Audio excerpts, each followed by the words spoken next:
So guys welcome back to physics tube. And इस video lecture में हम लोग एक टॉपिक स्टार्ट करने वाले हैं। पार्ट 2 है एक्चुअली ये चैप्टर 4 का, ठीक है।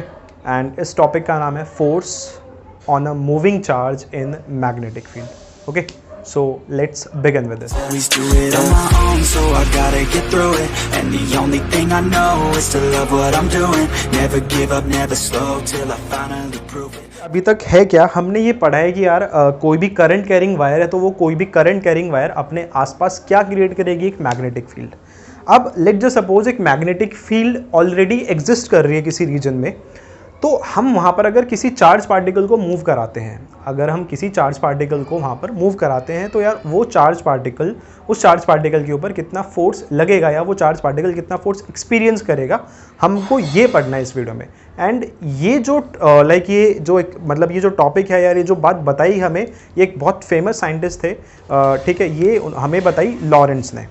अब ये करीबन 100 ईयर्स अगो उन्होंने कुछ एक्सपेरिमेंट्स करे जिससे हमें ये पता चला कि यार अगर कोई भी चार्ज पार्टिकल किसी मैग्नेटिक फील्ड में अगर मूव कर रहा है तो उस चार्ज पार्टिकल के ऊपर एक फोर्स लगता है।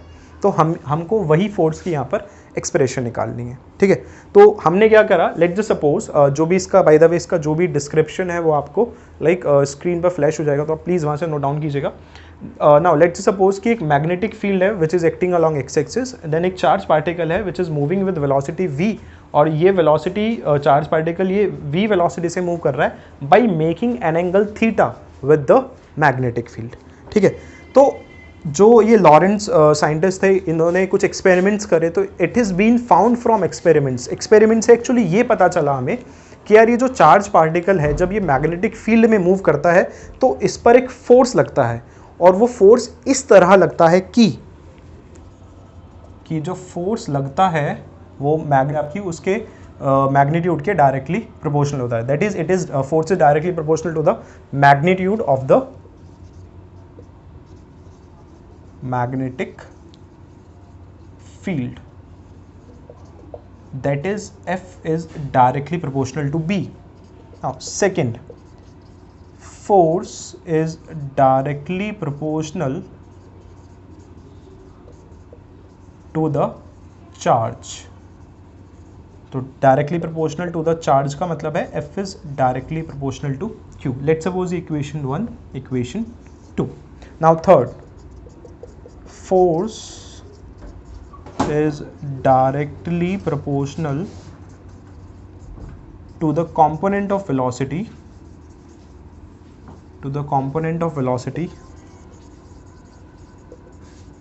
perpendicular to magnetic field। कि जो फोर्स है यार वेलोसिटी के उस कंपोनेंट के परपेंडिकुलर होगा जो कंपोनेंट मैग्नेटिक फील्ड के परपेंडिकुलर लगेगा। अब एज यू कैन सी ये जो वेलोसिटी है ये किसी एंगल पर लग रही है, और हमने ये पढ़ा हुआ है कि जब भी कोई भी वेक्टर किसी एंगल पर लगता है तो उसके आप दो कंपोनेंट्स कर सकते हो,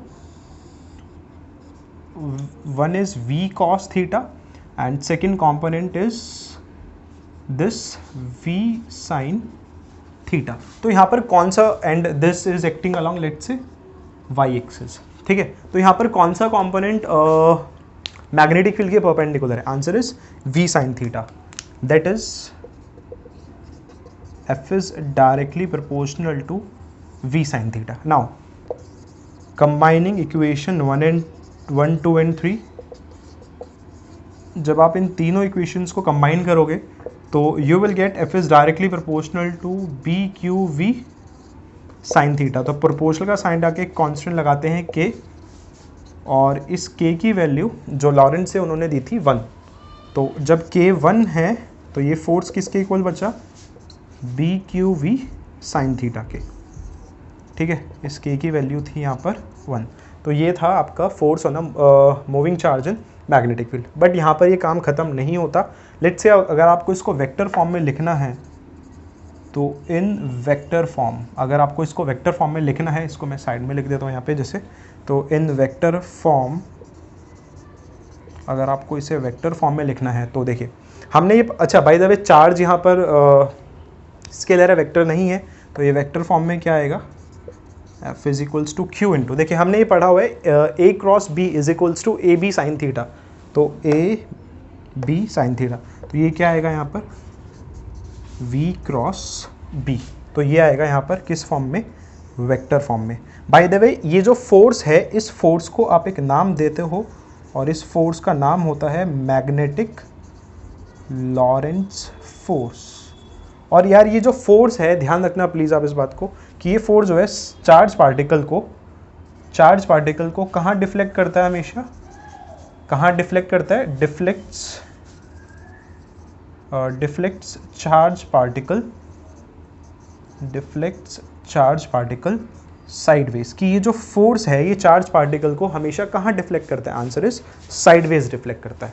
ओके नाउ तो वेक्टर फॉर्म में ये था। अब बात करते हैं, देखिए फोर्स है तो ऑब्वियसली इसकी कुछ ना कुछ डायरेक्शन भी होगी। तो बात करें अगर हम डायरेक्शन की, तो एक ये आपको पता है बाय द वे कि जैसे आपने चैप्टर नंबर 1 में टॉर्क की डायरेक्शन देखी है, तो आपको पता होगा वेक्टर प्रोडक्ट की डायरेक्शन कैसे आती है। 11th में वेक्टर्स में आपने पढ़ा हुआ है, तो वहाँ पर वेक्टर प्रोडक्ट में हमने क्या पढ़ा है कि भाई दो वेक्टर्स का अगर क्रॉस प्रोडक्ट हो रहा है जैसे यहाँ पर, तो जो रिजल्टिंग वेक्टर है उसकी डायरेक्शन हमेशा परपेंडिकुलर होती है उस प्लेन के जिस प्लेन में बाकी दो वेक्टर्स एक्ट करते हैं। तो यहाँ पर बाकी जो दो वेक्टर्स हैं b and v sine theta, ठीक है, दैट इज ये वाला, ये कौन से प्लेन में एक्ट कर रहे हैं, एक्स वाई प्लेन में। तो फोर्स की जो डायरेक्शन जाएगी वो फोर्स किसके अलॉन्ग लगेगा, force will act along z axis. तो आंसर इज इसकी डायरेक्शन का कि the direction of force is always perpendicular to the plane containing two vectors that is b and v।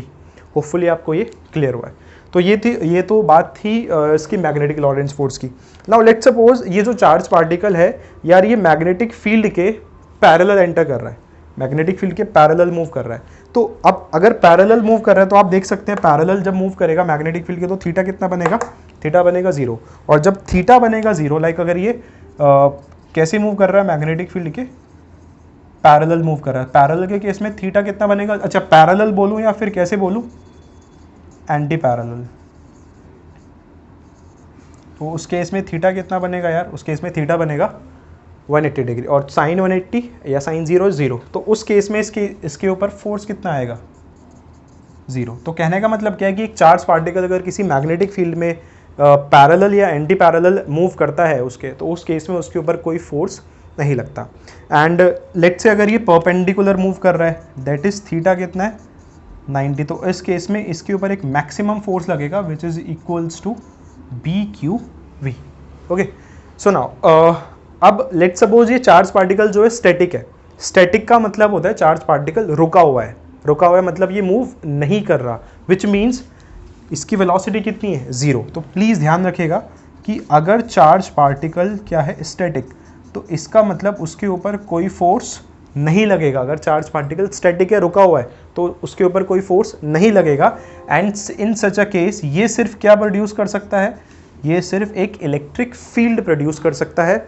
वहीं पर अगर कोई चार्ज पार्टिकल मूविंग है, कोई चार्ज पार्टिकल मूव कर रहा है, तो वो प्लीज़ ध्यान रखिएगा, इंपॉर्टेंट पॉइंट है, वो इलेक्ट्रिक फील्ड भी प्रोड्यूस करेगा और साथ ही साथ क्या भी प्रोड्यूस करेगा, एक मैग्नेटिक फील्ड भी। तो यहाँ पर हम ये बोलते हैं कि a static charge is a source of electric field only, while a moving charge is a source of both, that is electric field and magnetic field। सो ये था आपका टॉपिक जिसमें हमने पढ़ा कि जब भी कोई भी चार्ज पार्टिकल किसी मैग्नेटिक फील्ड में मूव करता है तो उसके ऊपर कितना फोर्स लगता है, और इस फोर्स का नाम क्या होता है, मैग्नेटिक लॉरेंट्ज फोर्स। ओके।